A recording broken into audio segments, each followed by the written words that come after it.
Alright, so this is an update to our video blogs.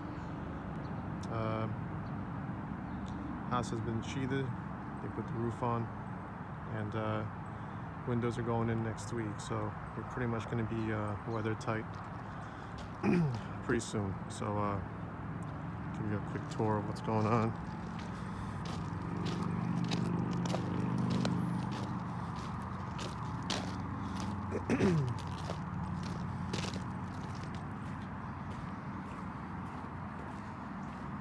Have the concrete guys preparing the slabs for the garage, the porches, and the basement. So here they put the vapor barrier down, they put the wire mesh, and if you see here, they have actually some rebar that they drilled into the actual foundation. This rebar kind of holds that slab in place. You're going to get some settlement and whatnot. It's like an extra added precaution so that you don't get cracks in your garage floor.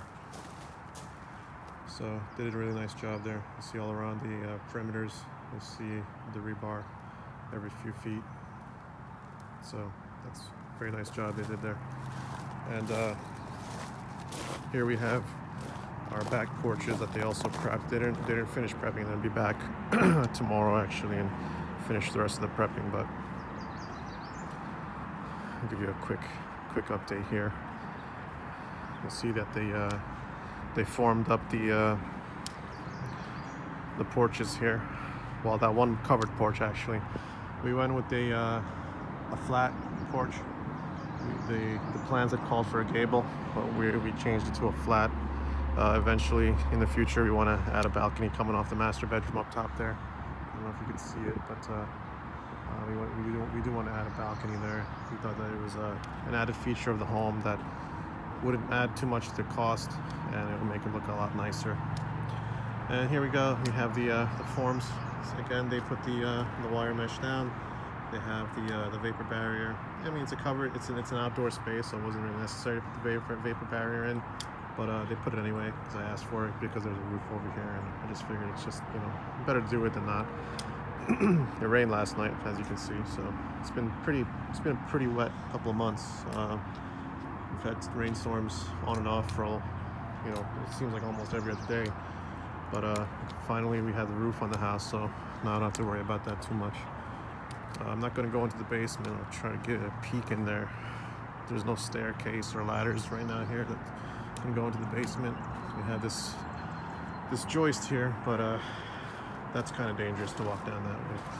But you can see down there, same thing. Again, they put the vapor barrier and the mesh down. They're going to pour about 4 or 5 inches of concrete for every slab. I think the garage gets a little more. So that's that. The house has been all sheathed, whatever you want to call it. We're using plywood for this house. Just figure it's a better quality material than the OSB that you find on a lot of the homes built nowadays. We did 1/2 inch plywood on the exterior walls, and then we did a 3/4 inch on the roof. So it's a nice sturdy structure, so figured it's not too much cost, and you get a better quality product. I'm gonna go back here in the front, and again, we blocked up the porches. I'm not sure if we mentioned that in the last videos. Blocked up the porches. We're gonna bring the level of the dirt up to the top of these blocks. We did a poured concrete foundation, but we had to block up a little bit because we want to kind of see all these water pooling here. We want to kind of build the dirt up to the top of those blocks so the water will pool away from the house. And we're gonna put a swale somewhere out in the front yard here so that it'll kind of channel out towards the back. The backyard slopes a little bit, so we don't have the water channel out and we'll go out that way.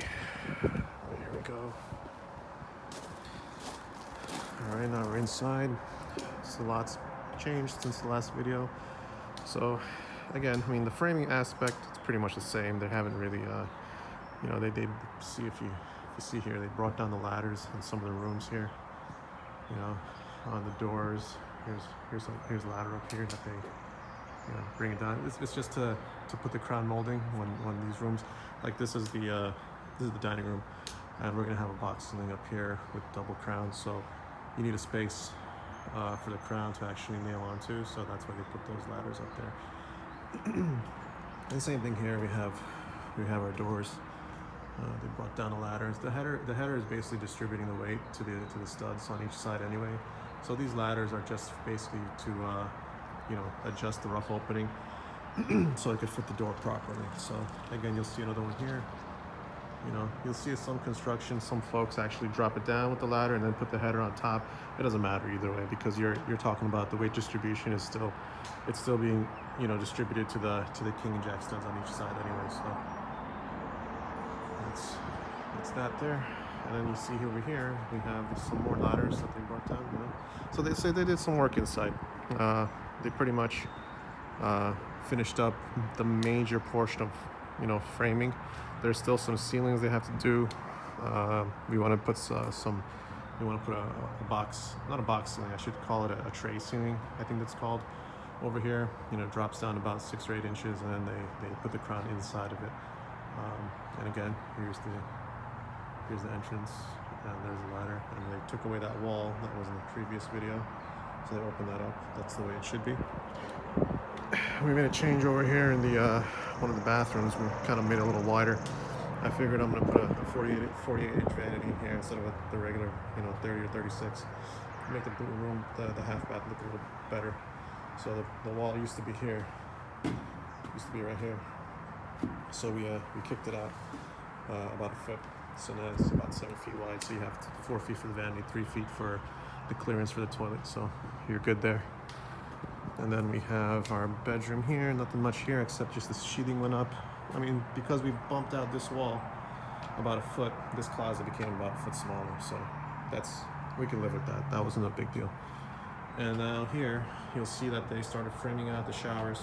We're gonna have the plumber put the liner in, and we're gonna have all custom showers in this house. So we're gonna basically have our tile guy, our tile setter, basically make the pan with the mortar, make a mortar base, and then it'll be waterproofed, and then we'll tile over it.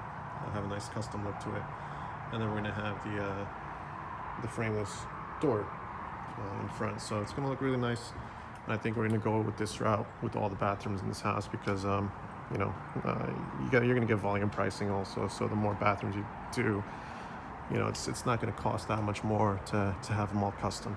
Instead of buying the base, in standard widths and lengths, 48 inches, whatever they are, 36 inches.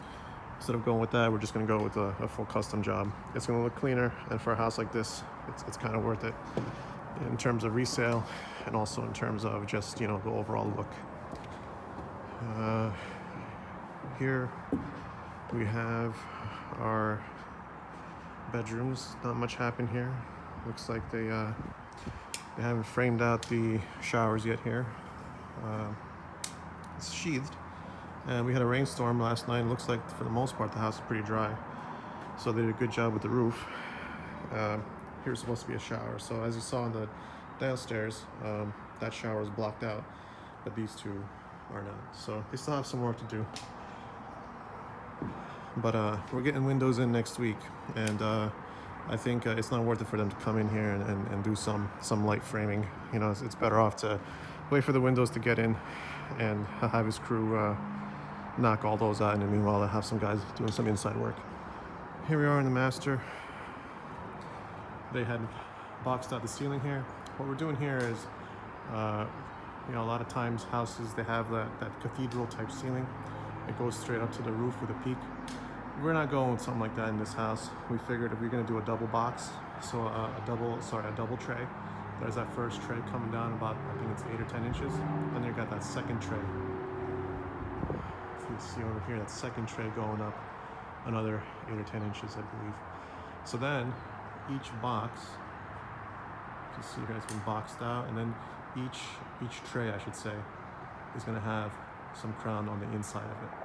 So it's gonna look really nice. They come out about 2 feet and then go in about 10 inches. So once it's all crowned out, and we're gonna have the lights on the inside, it's gonna look really good. And we're gonna do the same thing over here in the master bathroom. See, this is an offset over here, so you can't really get the door to look kind of stupid.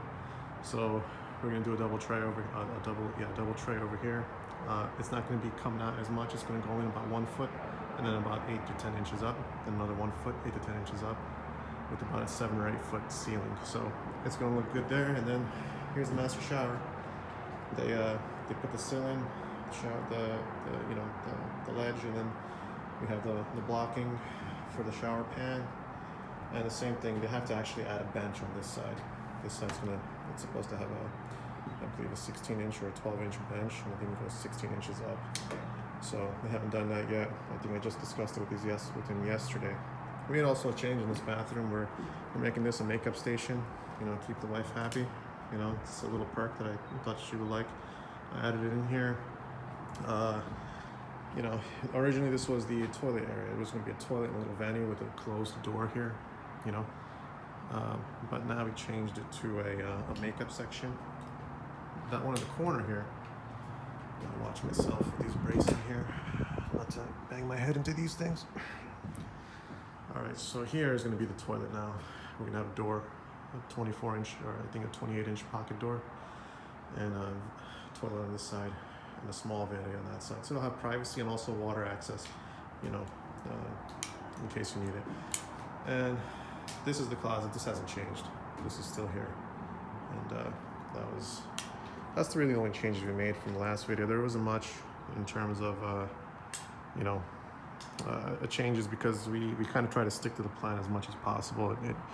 It eliminates cost overruns, and for the most part, doing the planning on paper ahead of time, it took us a long time, almost 6 to 8 months, just doing the architectural planning.